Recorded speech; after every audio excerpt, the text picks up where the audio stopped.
যুক্ত আছেন ইনকিলাব মঞ্চে, নির্বাচন করেছেন ছাত্র শিবিরের প্যানেলে। ডাকসুর সবচেয়ে আলোচিত নারী সদস্য এখন ফাতিমা তাসনিম জুমা। ইনকিলাব মঞ্চের কার্যক্রমে জুমাকে ওসমান হাদির সঙ্গে দেখা যায়। ডাকসুর কার্যক্রমে দেখা যায় সাদিক কায়েমের সঙ্গে। ঢাকা ৮ আসনে ওসমান হাদির নির্বাচনী প্রচারণাতেও জুমা অংশ নিচ্ছেন। তবে বিএনপির এক এমপি প্রার্থী তাকে নির্বাচনী প্রচারণায় অংশ নিতে বলেছে, এমন মন্তব্য করে তিনি বেশ বিপাকে পড়েছেন। জুমার দাবি তাকে নিয়ে নোংরামো করা হচ্ছে। এআই দিয়ে তার বিভিন্ন অশ্লীল ছবি তৈরি করে সেগুলো ছড়িয়ে দেওয়া হচ্ছে। এক্ষেত্রে বিএনপি পন্থী কিছু অ্যাক্টিভিস্ট ও ছাত্রদলের কোনো নেতার দিকেও আঙুল তুলেছেন তিনি। তবে ছাত্রদলের দাবি ভিন্ন। এর আগে ডাকসুর সামনে ব্যাডমিন্টন খেলা নিয়ে বাকচাষ নেতৃবৃন্দের সাথেও জুমার দূরত্বটা স্পষ্ট হয়েছে। তখন ঠিক একইভাবে তাকে নিয়ে নোংরামো করা হয়েছিল বলে অভিযোগ আছে। অবশ্য জুমাকে নিয়ে প্রতিপক্ষের অভিযোগ কম নয়। ফাতিমা তাসনিম জুমা ডাকসুর মুক্তিযুদ্ধ ও গণতান্ত্রিক আন্দোলন বিষয়ক সম্পাদক। এই পদে থেকে তিনি মুক্তিযুদ্ধকে কতটা ধারণ করেন সে প্রশ্ন তোলে কেউ কেউ। এছাড়া মুক্তিযুদ্ধকে পাশ কাটিয়ে ইতিহাস বিকৃতির অভিযোগ আছে তার বিরুদ্ধে। বিজয়ের মাসে শহীদদের প্রতি শ্রদ্ধা জানিয়ে সম্প্রতি জুমা ফেসবুকে একটি পোস্ট দেন। এতে তিনি শহীদের সংখ্যা সহস্র লেখেন। এরপর পোস্টে ঘিরে শুরু হয় সমালোচনা। শহীদের সংখ্যাকে কমিয়ে দেখানোকে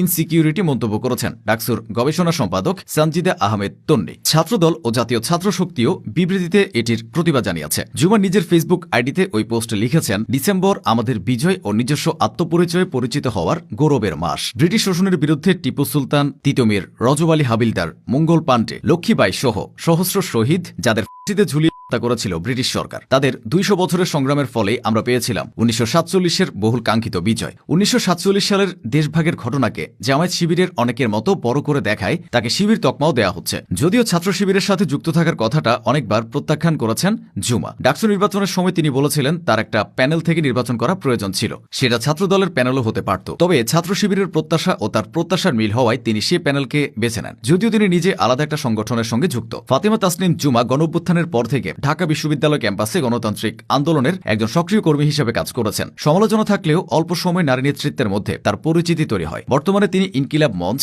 ঢাকা বিশ্ববিদ্যালয় শাখার সদস্য সচিব। এই সংগঠনের শীর্ষ নেতা ঢাকা ৮ আসনে এমপি প্রার্থী ওসমান হাদি। ওসমান হাদি জুমার রাজনৈতিক অভিভাবক। নিজের বিভিন্ন বক্তব্যে জুমা হাদির ব্যাপারে কথা বলেছেন। তবে ইনকিলাব মঞ্চে আসার আগে তিনি চেয়েছিলেন ছাত্রদলের সাথে যুক্ত হতে। মূলত জুলাই আন্দোলনের আগে জুমা ছিলেন সাধারণ রাজনীতি সচেতন একজন। জুলাইয়ের উত্তাল সময়ে যখন অব্দি হাসিনার পতনের আশা করতে পারছিলেন না, তখন তিনি সিদ্ধান্ত নেন রাজনীতি করার। সেই সময় ঢাকা বিশ্ববিদ্যালয়ের ছাত্রদলের নেতৃত্বে তার আস্থা ছিল। পরবর্তীতে হাসিনার পতন হলে ছাত্রদল সামনে চলে আসে। জুমার ভাষ্যমতে তিনি সবসময় ক্ষমতাকে প্রশ্ন করতে চেয়েছেন, সেজন্য ইনকিলাব মঞ্চ হয়ে ওঠে তার প্রতিবাদ জানানোর মঞ্চ। ফাতিমা তাসনিম জুমার বাড়ি কক্সবাজারের মহেশখালী উপজেলায়। তার মা তৌহিদা আক্তার মহেশখালী মডেল সরকারি প্রাথমিক বিদ্যালয়ের সহকারী শিক্ষিকা এবং বাবা সিরাজুল হক ব্যবসায়ী। ডাকসু নির্বাচনের আগে ছাত্র শিবিরের পক্ষে প্রার্থিতা ঘোষণার পর সাইবার বুলিংয়ের শিকার হন জুমা। তার ব্যক্তিগত কিছু নাচের ভিডিও ছড়িয়ে দেওয়া হয় সামাজিক যোগাযোগ মাধ্যমে। যদিও তিনি বিভিন্ন সাক্ষাৎকারে এসবের